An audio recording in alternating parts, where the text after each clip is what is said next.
Welcome to SVG-TV News for Tuesday, July 6, 2021. I am Rochelle Batiste with the details. The opposition New Democratic Party joined other groups in SVG, including Rise Hairuna, to stage a protest in capital Kingston today against what they say are several social ills and injustices taking place in the country. Supporters from the various groups and concerned Vincentians congregated outside the Parliament building from as early as 10 a.m. to raise their voices against the issues they believe to be pertinent. Our news team was on the ground and spoke with several persons who shared their reasons for joining the picket line, one of the more successful efforts seen in recent times. I'm a concerned Vincentian. If the information that is in the public domain is correct, and a gentleman was accosted, beaten and shot in his own home, the pronouncement by the leader of our country has been really troubling. If a person can take the law into their own hands, then what we would have is chaos. So we need a country where the law is applied equally to everybody. You do not have to take a knife to kill somebody to be a murderer.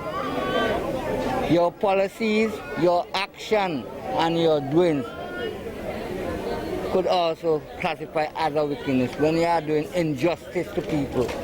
And this present administration is a wicked administration. I take a bold step this morning because I was one of those who went, demonstrated and marched with Dr. Gonsalve because I believe at the time it was the right thing to do. And so I believe now this is the right thing to do. There is too much that is going on where there is a lot of inequality or equity in terms of lack of accountability.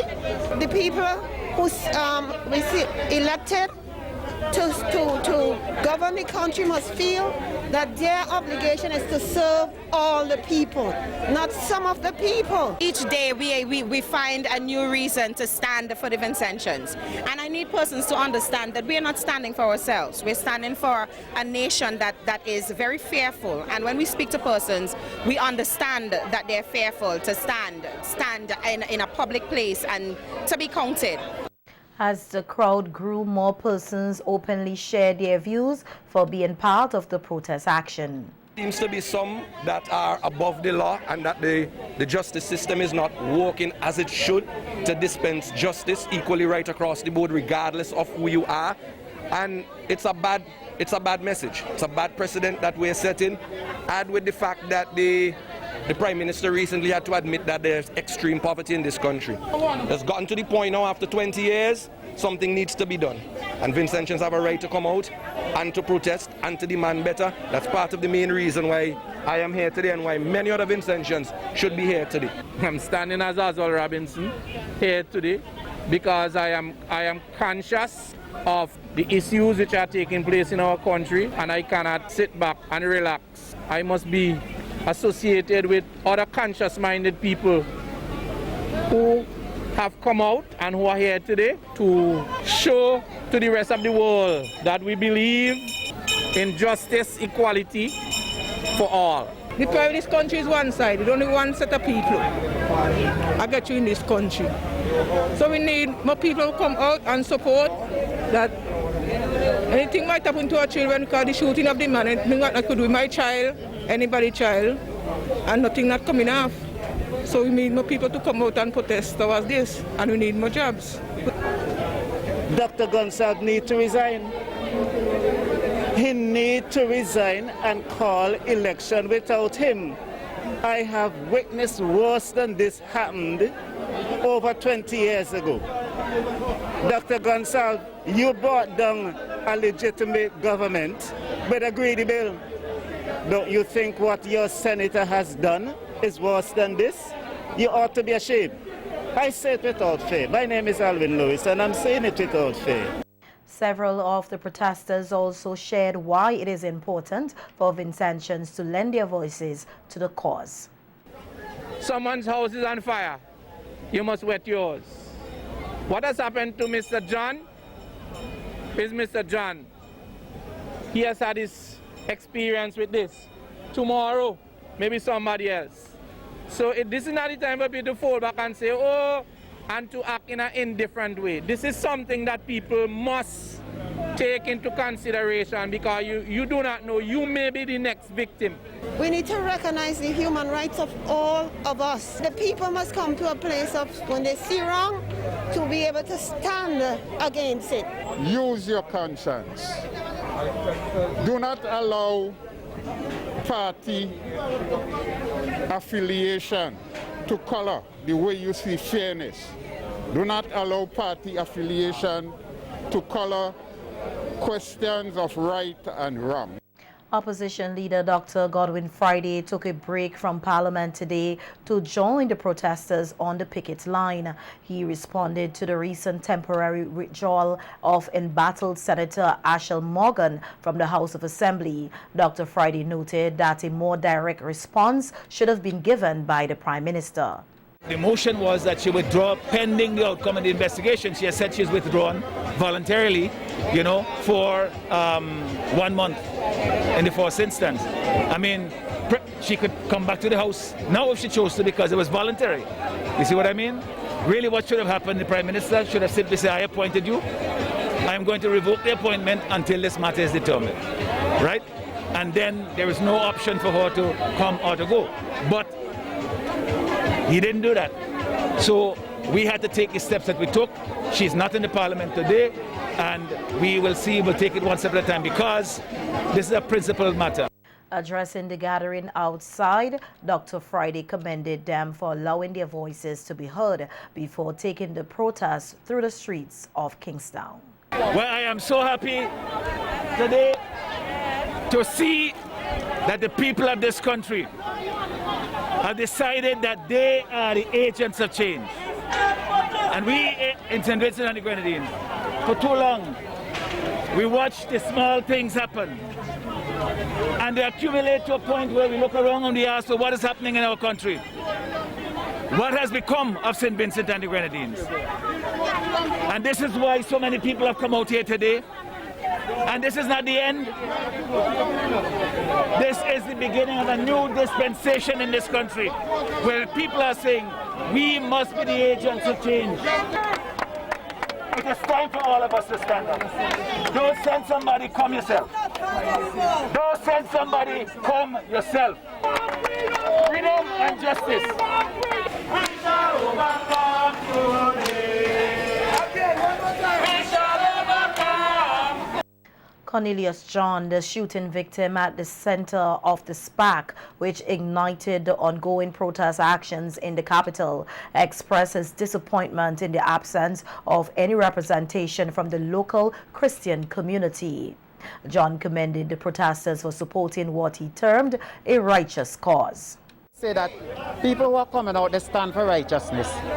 Who we have around here is the righteous people in St. Vincent and the Grenadines.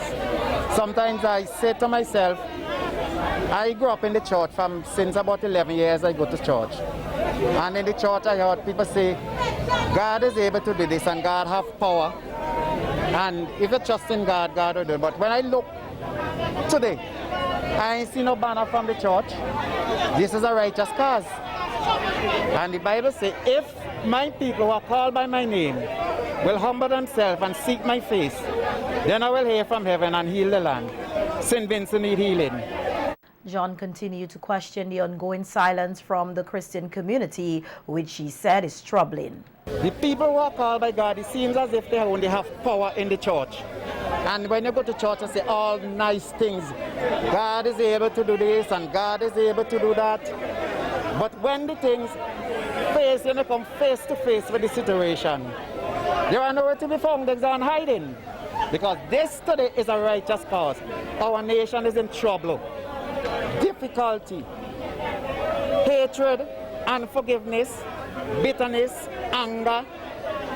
All these wicked spirits, spirit of murder, take over St. Vincent. And if the people who said they know God, who were able to withstand the wiles of the enemy, say God give them power to overcome, and they are hiding, it seems like they are lying.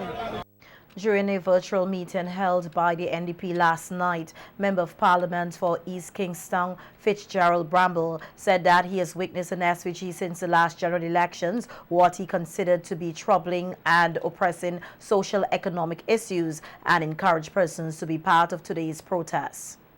The administration has completely mismanaged and mishandled this COVID pandemic. From inconsistent protocols where one Monday morning you're telling people to do something, to the next Monday morning you're telling them something different. The enforcement of these protocols left a lot to be desired. I mean, you're going and you're harassing the minibus drivers. You're trying to put fear into public servants and into teachers related to COVID protocols and how they handle this pandemic.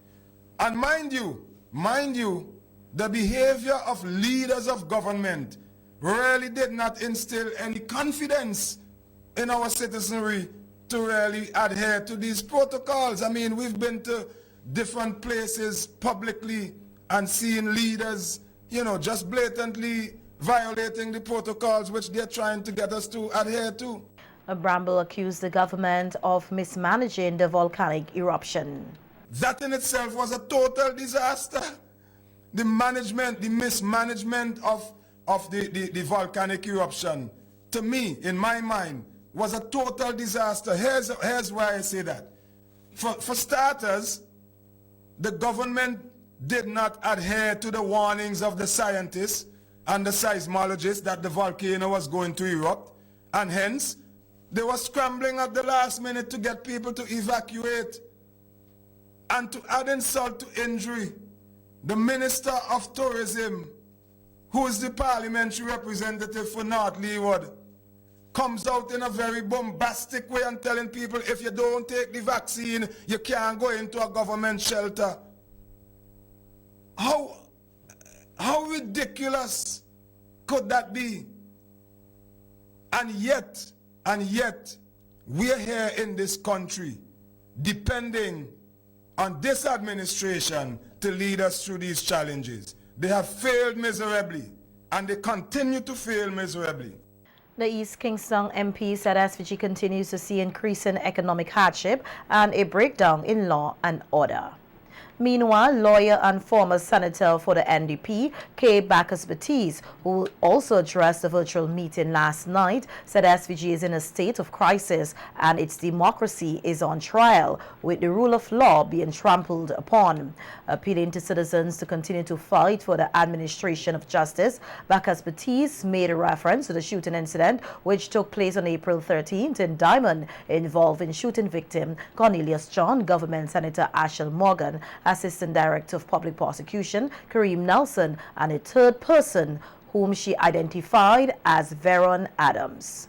In the meantime, the third person, who is Veron, was more or less trying to get the others to calm down and said this ain't called for and so forth. After that, they left his yard. They left him there on the ground, my dear people, bleeding.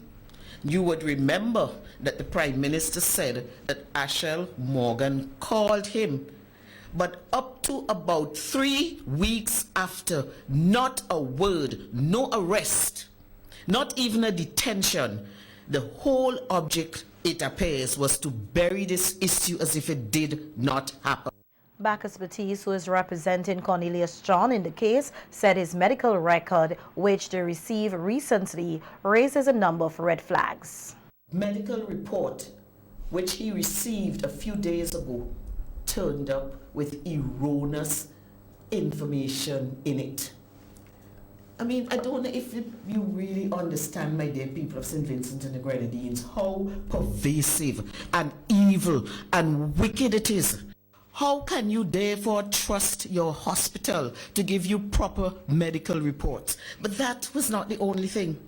It also said that he drinks alcohol. He was not drinking, and he's not a habitual drinker. What is the purpose for putting that in a medical report? The veteran defense lawyer further questioned why the senator seemed to be enjoying a level of protection, noting that she is saddened by the administration of justice in the case. My dear people, what kind of DPP we have? What kind of commissioner of police we have? What kind of minister of national security we have in St. Vincent and the Grenadines? This is a sad, dark moment for us. I had said, you know, that you see, if I was defending Ashel, she would walk. They've given her the least, smallest charge that they could. No wonder she said that she's going to, in 1 month, go back into Parliament. She's supremely confident. Now, I am not saying, and let me make this very straight, clear, I am not saying that when you're charged, you're guilty. I'm a defense lawyer. The Constitution guarantees you're innocent until proven guilty. That is our law, and I stand by that. In Parliament today, Opposition Leader Dr. Godwin Friday called for the minutes and records of the last sitting on May 11th to be rectified and amended. However, the majority ruled and it was voted to be confirmed. Dr. Friday, who submitted a letter to the Speaker of the House hours before today's sitting, was given the opportunity to raise his point of order that the minutes of the May 11th sitting be amended and the records of the House be rectified on the basis that the decision to suspend him was invalid. Dr. Friday objected to the proceedings on May 11th in which he was suspended, noting that there was no motion and the manner in which the decision was taken was not in keeping with the standing orders of the House. Therefore, Madam Speaker, that your ruling to suspend me from the service of the House was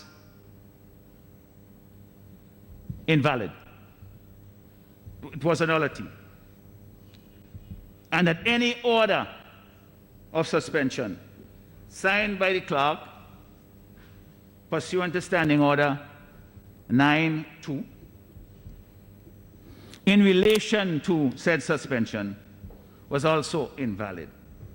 So what's to be done, Madam Speaker?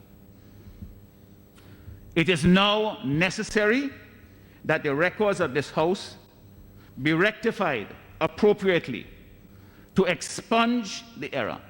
Prime Minister Dr. Ralph Gonsalves, who moved the motion for the confirmation of the minutes of the May 11th sitting, said that by reviewing the meeting on video and what transpired, the suspension of the opposition leader was properly done. I'm about to move the confirmation of the minutes. If there's anyone who has an amendment to the minutes, they will move an amendment, and it would be up to the House to determine whether you're accepting, whether that amendment is accepted. If the honorable member wishes to move an amendment to the minutes, he can proceed by moving an amendment to the minutes in his own recollection. I wasn't in the House, but I saw it on video. I saw all of it. And I know what I saw, and I know the rules, and I know that there was, in the totality of the rules and what transpired, a suspension was properly done. We are at the confirmation of the minutes. I beg, Madam Speaker, to move the minutes, and when I move them, if the Honourable Leader of the Opposition would wish to move an amendment, he can state what that amendment to the minutes is, and we vote on that.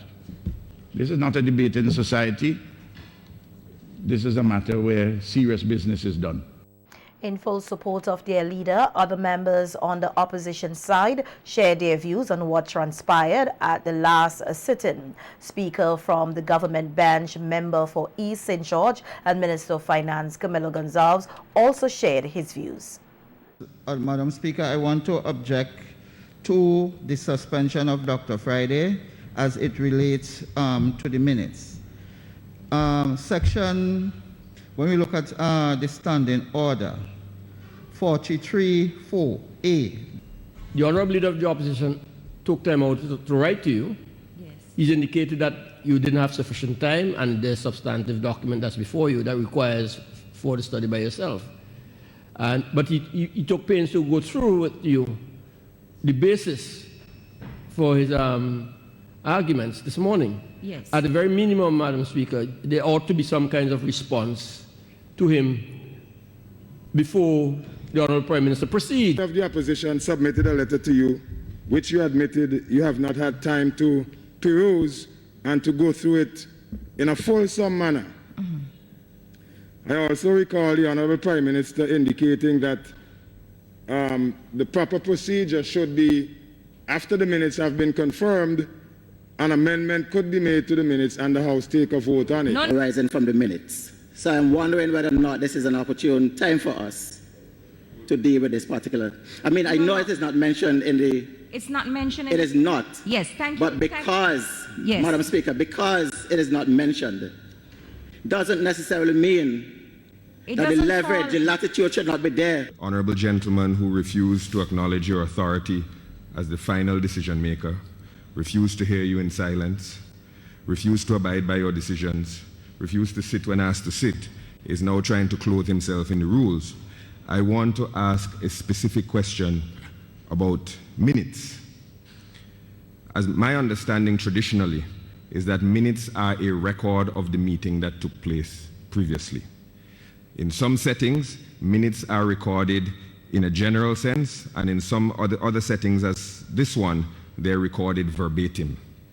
The Speaker of the House, Rochelle Ford, also shared her views, after which she continued with the proceedings of the confirmation of the minutes from the last sitting on May 11th. Concerned the proceedings of the House on May 11th, which will be, for all intents and purposes, contained in the minutes that are before us. If, as the Honourable Leader of the Opposition is suggesting, that there are things therein that did not happen in the minutes, then the proper procedure is for there to be raised an objection, an application that the minutes be amended. You see, these are the things that happen when documents are presented on the spur of the moment. And I understand what the Honourable Leader of the Opposition said. He said it was only finalized this morning, so it was brought at the first available opportunity. But then when these things happen, then there is this level of confusion. So let me clear it up. We're at the point of the confirmation of the minutes. If there's something therein that somebody wishes to raise an amendment to, it can then be raised, and accordingly, because it is reflective of what would have happened in the proceedings of the House, it is then put to the vote. The House was divided for a vote on the confirmation of the minutes for the last sitting on May 11th. 11 members voted yes and 6 voted for no.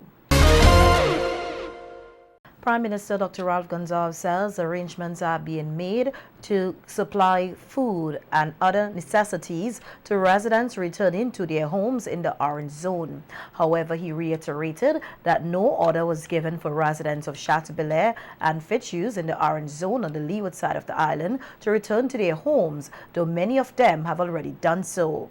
The Prime Minister was at the time responding to a question from Opposition Leader Dr. Godwin Friday in Parliament today on the cleaning arrangements for persons in the orange zone.